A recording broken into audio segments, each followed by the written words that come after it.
नमस्ते दोस्तों। आज मैं रामधारी सिंह दिनकर जी की एक कविता पढ़ रहा था, कोई अर्थ नहीं। और वो कविता पढ़ने के बाद बहुत कुछ सीखने को मिला मुझे। तो पहले मैं ये कविता पढ़ के आपको सुनाऊंगा और मुझे क्या सीखने को मिला वो आपसे शेयर करना चाहूंगा, क्योंकि मुझे लगता है कि आप लोगों ने भी ये सुनी होगी, लेकिन जो मुझे सीखने को मिला है हो सकता है उससे आपकी लाइफ में कोई वैल्यू ऐड हो सके। तो ध्यान से सुनिएगा। शीर्षक है कोई अर्थ नहीं। नित्य जीवन के संघर्षों से जब टूट चुका हो अंतर्मन, नित्य जीवन के संघर्षों से जब टूट चुका हो अंतर्मन, तब सुख के मिले समंदर का रह जाता कोई अर्थ नहीं।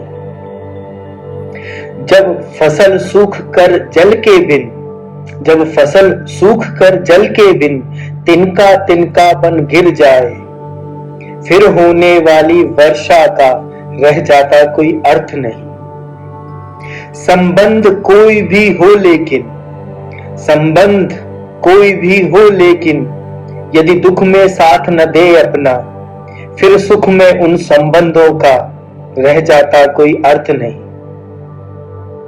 छोटी छोटी खुशियों के क्षण, छोटी छोटी खुशियों के क्षण निकल जाते हैं रोज जहां, फिर सुख में नित्य प्रतीक्षा का रह जाता कोई अर्थ नहीं।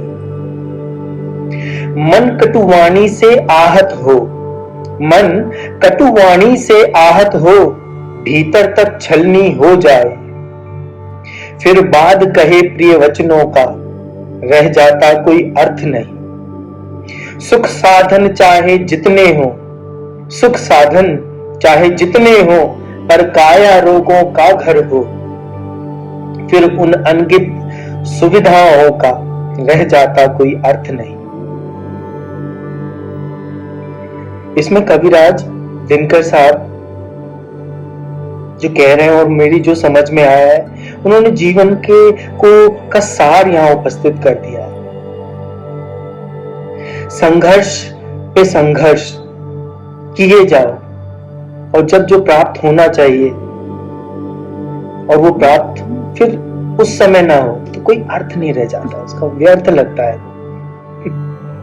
जैसे कि फसल को जब पानी की जरूरत है तब पानी हो, और अदरवाइज फसल के सूख जाने के बाद कोई फर्क नहीं पड़ता। बेसिकली कविराज जो कहना चाह रहे हैं, वो जो मुझे समझ में आया है वो ये है कि हम सामाजिक प्राणी हैं, हम प्रकृति से जुड़े हुए हैं। इसे केवल समाज से लेके नहीं, प्रकृति से भी जुड़ के हमें समझना होगा कि जब हम दुख में होते हैं और तब हमें अपनों की जरूरत महसूस होती है, अपनों को साथ की जरूरत होती है, और उस समय अगर कोई साथ ना दे तो ये सारा समाज, ये सारा अपनापन, ये सारे संबंध व्यर्थ लगने लगते हैं। तो मैं आप सभी से हाथ जोड़ के विनती करता हूं कि जीवन में अकेले जोड़ लेने से, अकेले सब कुछ प्राप्त कर लेने से कभी वो सुख नहीं मिलता जिसके लिए हम ये सब करते हैं। तो कभी भी कोई अपना, कम से कम अपना, अगर आप पराये की मदद नहीं कर सकते तो कम से कम अपनों की मदद कीजिए जब उन्हें सबसे ज्यादा जरूरत है।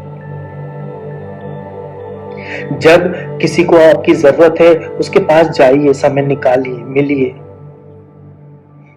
क्योंकि जब वो समय बीत जाएगा तो फिर आप उस व्यक्ति की सिर्फ प्रतीक्षा करते रह जाएंगे,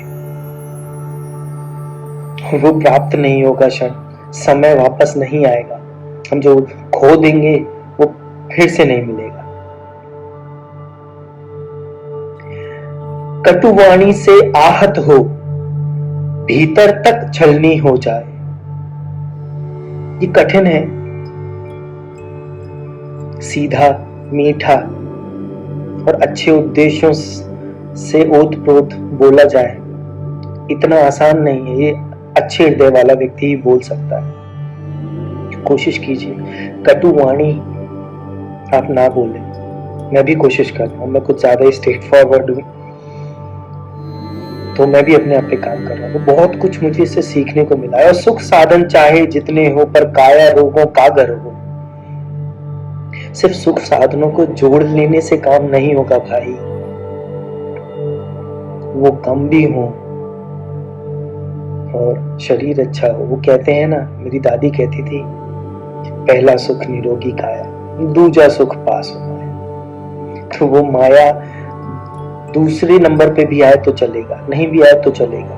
एक स्वस्थ शरीर का व्यक्ति जीवन को सुखमय तरीके से बिता सकता है, पेड़ की ठंडी छांव में भी, कम साधनों में भी। तो मैं रामधारी सिंह दिनकर जी को नमस्कार करते हुए आप सभी लोगों से विनती करता हूं कि आप अपने जीवन में उन क्षणों को न खोएं, अपने उन लोगों को अकेला ना छोड़ें जब उन्हें जरूरत है। जो काम जिस समय शोभा देता है, जो काम जिस समय फल देता है, जो काम जिस समय उपयुक्त है, उसे उसी समय निपटा लीजिए। कल पे मत टालिए, क्योंकि कल कभी नहीं आता। जिंदगी को अभी जिए, आज ही है जिंदगी। मुझे लगता है आपको भी इससे कुछ सीखने को मिलेगा। आप इसे पढ़ के देखिएगा। सभी को शुभकामनाएं। ओम नमः शिवाय।